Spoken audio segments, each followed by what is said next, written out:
Bonsoir, et bienvenue sur la couverture spéciale des quarts de finale de la Ligue des champions de l'UEFA sur JK Sports TV. Je suis JK, et avec moi ce soir, nos experts en football, Sophia et Marc. Au cours de l'heure à venir, nous allons explorer les matchs à venir prévus pour les 8 et 9 avril 2025, vous fournir les dernières nouvelles des équipes, des aperçus détaillés et des analyses d'experts. Commençons par le premier match. Le très attendu affrontement aller entre Arsenal et le Real Madrid, prévu pour le mardi 8 avril 2025, à l'Emirates Stadium à Londres. Sophia, cet affrontement met en compétition Arsenal et les 15 fois champions de la Ligue des champions, le Real Madrid. Quelle est l'importance de ce match pour les deux clubs? C'est un match monumental, JK. Pour Arsenal, c'est l'occasion de s'affirmer parmi les élites européennes, surtout après leur victoire éclatante de 9-3 sur PSV Eindhoven en huitième de finale.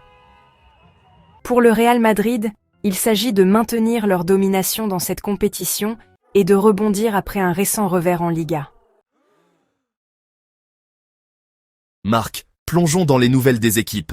Commençons avec Arsenal, des mises à jour sur la disponibilité des joueurs. Bien sûr, JK. Arsenal sera privé de plusieurs joueurs clés. Gabriel Jesus, blessure au genou. Kai Havertz, blessure ischio-jambier. Takehiro Tomiyasu, blessure au genou. Et Gabriel Magalhães, blessure aux ischio-jambiers, sont tous blessés. Ricardo Calafiori est également indisponible. Raheem Sterling est suspendu pour ce match. Cependant, une bonne nouvelle, Bukayo Saka est prêt à effectuer sa première titularisation de 2025 après une blessure aux ischio-jambiers. Et concernant le Real Madrid a un mélange de retour et d'absence. Thibaut Courtois revient dans l'effectif après avoir récupéré d'une blessure au genou et est disponible pour la sélection. Ferland Mendy est toujours indisponible en raison d'une blessure au biceps fémoral gauche. Aurélien Tchouaméni est suspendu pour ce match en raison d'un cumul de cartons jaunes. Il est à noter que Kylian Mbappé, Vinicius Junior, Antonio Rudiger et Dani Ceballos sont tous disponibles après avoir évité les suspensions suite à une enquête de l'UEFA. Sophia, avec ses dynamiques d'équipe, comment prévois-tu que les deux équipes aborderont ce match tactiquement? Arsenal, sous la direction de Mikel Arteta, a mis l'accent sur une organisation défensive structurée, complétée par des transitions rapides. Le retour de Bukayo Saka apporte de la largeur et de la créativité à leur attaque. Le Real Madrid, dirigé par Carlo Ancelotti, bénéficie d'une grande expérience dans les matchs européens à enjeux élevés. Avec des talents offensifs comme Mbappé, Vinicius et Rodrigo, ils adopteront probablement une approche agressive, cherchant à exploiter toute faiblesse défensive dans l'alignement d'Arsenal. Marc, comment les deux équipes se sont-elles comportées avant ce match? Arsenal a montré de la résilience en Ligue des Champions, mais a rencontré quelques difficultés dans les compétitions domestiques. Le Real Madrid a récemment subi une défaite 2-1 contre Valence en Liga, ce qui a poussé Ancelotti à appeler à une réponse rapide de son équipe. Sophia, quels sont les joueurs qui pourraient influencer l'issue de ce match? Pour Arsenal, le retour de Bukayo Saka est crucial, sa rapidité et sa créativité peuvent déranger n'importe quelle défense. Pour le Real Madrid, Kylian Mbappé est toujours une menace avec sa vitesse et ses capacités de finition. De plus, la performance de Thibaut Courtois dans les buts pour le Real Madrid pourrait être déterminante, surtout compte tenu de son récent retour de blessure. Avant de conclure, des prédictions pour l'aller? Ce sera un match très disputé. L'avantage du terrain pour Arsenal pourrait leur donner un léger avantage, mais l'expérience du Real Madrid en Ligue des Champions ne doit pas être sous-estimée. Je suis d'accord. Un match nul semble plausible, mais si l'une des deux équipes profite de moments clés, elle pourrait décrocher une victoire étroite. Merci Sophia et Marc pour vos analyses. Cela conclut notre aperçu du match Arsenal vs Real Madrid. Bienvenue de retour sur la couverture spéciale des quarts de finale de la Ligue des champions de l'UEFA sur JK Sports TV. Je suis JK, accompagné de nos experts en football, Sophia et Marc. Passons maintenant à l'affrontement aller entre le Bayern Munich et l'Inter Milan à l'Allianz Arena de Munich. Sophia, cet affrontement réunit deux géants européens. Quelle est l'importance de ce match pour les deux équipes? C'est un match important, Jika. Le Bayern Munich cherche à capitaliser sur son avantage à domicile pour prendre une avance avant le match retour.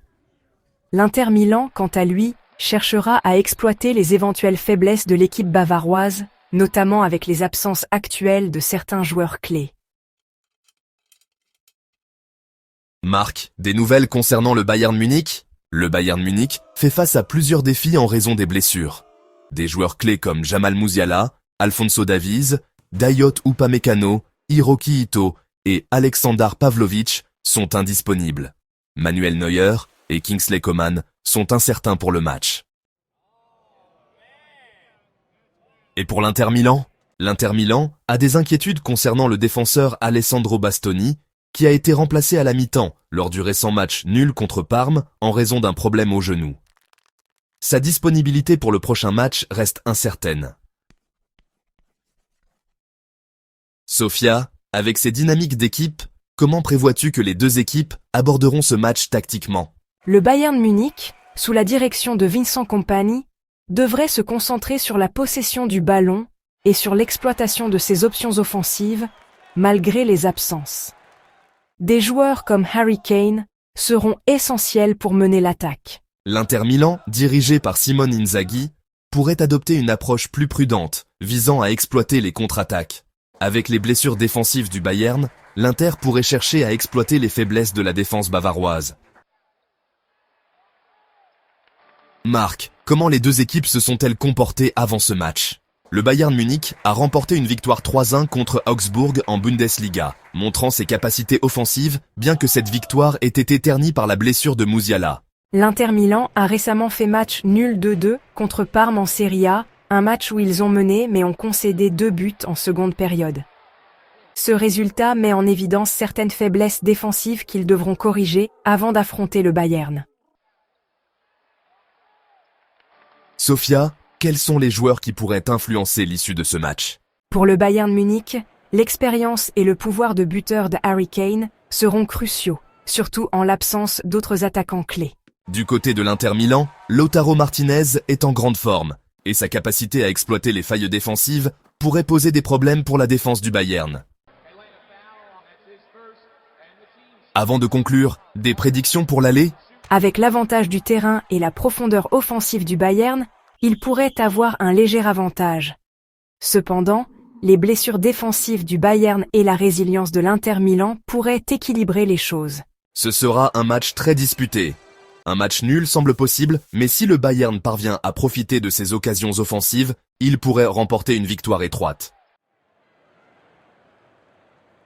Merci Sofia et Marc pour vos analyses. Cela conclut notre aperçu du match Bayern Munich versus Inter Milan. Bonsoir et bienvenue sur JK Sports TV pour la couverture spéciale des quarts de finale de la Ligue des Champions de l'UEFA. Je suis JK avec nos experts, Sofia et Marc. Passons maintenant à l'affrontement aller entre le Paris Saint-Germain et Aston Villa, prévu pour le mercredi 9 avril 2025 au Parc des Princes, à Paris. Sofia, cet affrontement voit le PSG, récemment couronné champion de France, affronter une équipe d'Aston Villa qui fait sensation en Europe.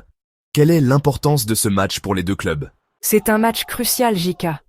Pour le PSG, après avoir remporté leur 13e titre de Ligue 1, leur attention se porte désormais entièrement sur la Ligue des Champions, un trophée qui leur échappe malgré leur domination domestique. Aston Villa, sous la direction d'Unai Emery, a été la grande surprise du tournoi et ils seront déterminés à continuer leur aventure en défiant l'une des grandes équipes européennes. Marc, des nouvelles concernant le PSG.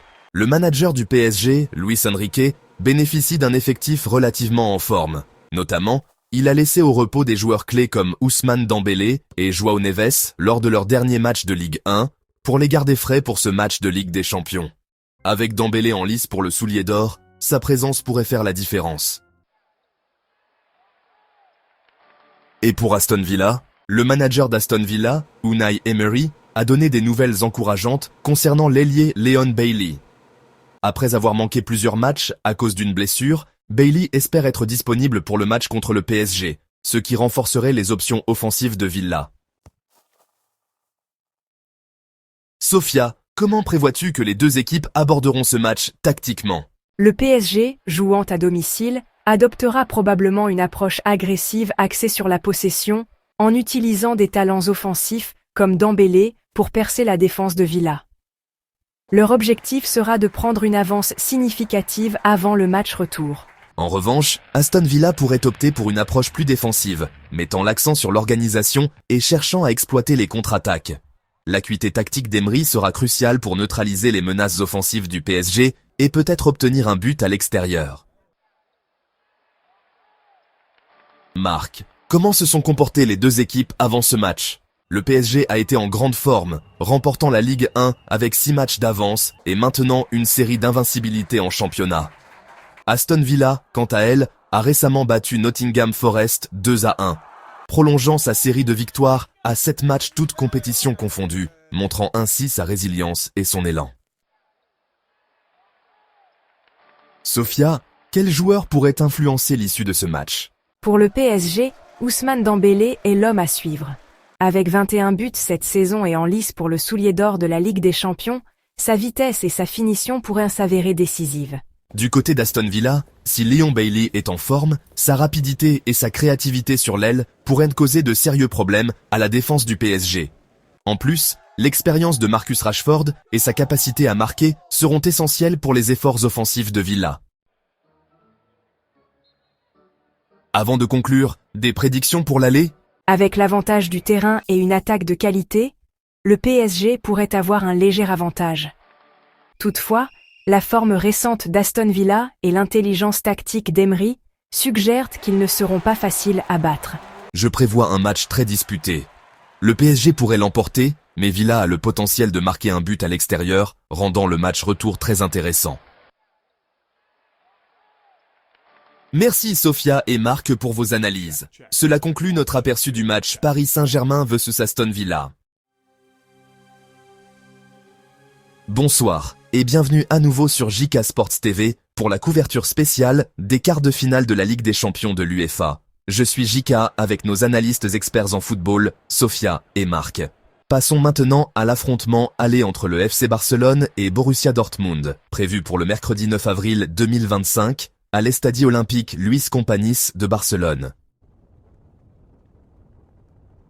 Sophia, cet affrontement réunit deux équipes dynamiques, connues pour leur puissance offensive. Quelle est l'importance de ce match pour les deux clubs? C'est un match crucial, JK. Le FC Barcelone, sous la direction de Hansi Flick, cherche à profiter de l'avantage du terrain pour prendre une avance avant le retour. Borussia Dortmund, malgré une saison domestique mitigée, a montré de la résilience en Europe et sera déterminé à faire une déclaration en défiant un des meilleurs clubs d'Espagne. Marc, des nouvelles concernant le FC Barcelone? Le manager du Barça, Hansi Flick, a insisté sur l'importance de la rotation des joueurs avant ce match.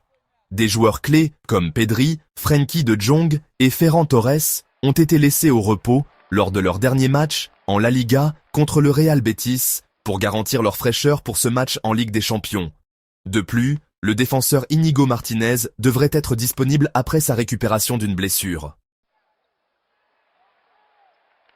Et pour le Borussia Dortmund? Le Borussia Dortmund arrive avec confiance après une victoire convaincante 4-1 contre Freiburg en Bundesliga. Leur directeur sportif, Sebastian Kehl, a exprimé sa foi en leur capacité à défier Barcelone, soulignant l'importance de sécuriser un bon résultat à l'extérieur. Sophia, comment prévois-tu que les deux équipes aborderont ce match tactiquement? Le FC Barcelone devrait adopter une approche offensive axée sur la possession du ballon, utilisant ses talents d'attaque pour déstabiliser la défense de Dortmund. Leur objectif sera de créer un écart substantiel avant le retour. Borussia Dortmund, quant à lui, pourrait opter pour une approche plus défensive, en se concentrant sur l'organisation et en cherchant à exploiter les contre-attaques. Leur forme récente suggère qu'ils sont capables de profiter des erreurs défensives de Barcelone. Marc, comment se sont comportées les deux équipes avant ce match? Barcelone a récemment fait match nul 1-1 contre le Real Betis en La Liga, maintenant leur position en tête du championnat. Le manager Hansi Flick a vu ce résultat de manière positive en insistant sur l'importance de la rotation des joueurs avant ce match crucial. Le Borussia Dortmund a connu une victoire 4-1 contre Freiburg, ce qui a boosté leur confiance. Malgré une position mitigée en Bundesliga, ils ne sont qu'à 5 points des places qualificatives en Ligue des Champions, ce qui montre leur détermination à réussir à la fois sur le plan domestique et européen. Sofia, quel joueur pourrait influencer l'issue de ce match? Pour Barcelone, Gavi a été crucial dans les derniers matchs, apportant créativité et énergie au milieu de terrain. Sa performance pourrait être décisive pour percer la défense de Dortmund. Du côté de Dortmund, l'attaquant Karim Adeyemi, qui a marqué lors de leur victoire récente contre Freiburg, montre des capacités offensives impressionnantes. Sa vitesse et sa finition pourraient imposer de sérieux problèmes à la défense de Barcelone. Avant de conclure, des prédictions pour l'aller? Avec l'avantage du terrain et une profondeur offensive solide, Barcelone pourrait l'emporter. Cependant, la forme et la confiance récente de Dortmund suggèrent qu'ils seront très compétitifs. Cela pourrait être un match très équilibré, mais Barcelone a l'avantage de jouer à domicile. Je prévois une victoire serrée pour le Barça. Merci à Sofia et Marc pour vos analyses. Cela conclut notre aperçu du match Barcelone versus Borussia Dortmund. C'était notre couverture des quarts de finale de la Ligue des Champions de l'UEFA. Nous vous remercions de nous avoir rejoints ce soir et nous sommes impatients de vous retrouver pour l'analyse de ces matchs passionnants. Bonne soirée à tous et à bientôt pour plus de football sur JK Sports TV.